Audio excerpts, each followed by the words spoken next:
ಹುಟ್ಟಿದ ತಕ್ಷಣವೇ ಅಪ್ಪನಲ್ಲೇ ಬಿಡಿಸಕ್ಕೆ ಮುಂದಾದವ ನಾನು. ಅಷ್ಟೇ ಯಾಕೆ ಸಾಕ್ಷಾತ್ ಪರಮೇಶ್ವರನೇ ಪೀಡಿಸಿದವನಾಗಿದ್ದೇನೆ. ಇಷ್ಟು ಪರಾಕ್ರಮ ನನ್ನಲ್ಲಿರುವಾಗ ನಾನು ಎನ್ನುವ ಘನತೆಯನ್ನು ಎಂಬುದನ್ನು ಎಲ್ಲರೂ ಚೆನ್ನಾಗಿ ಅರಿತವರಿದ್ದಾರೆ.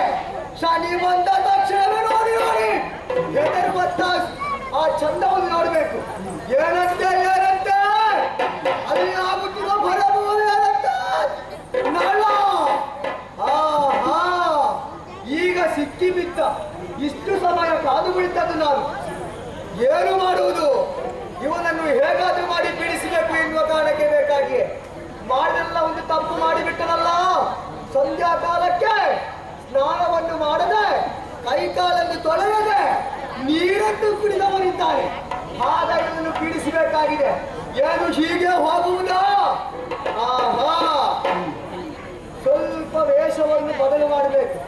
ಹೀಗೆ ಹೋದರೆ ಆಗುವುದಿಲ್ಲ. ನೀರೇ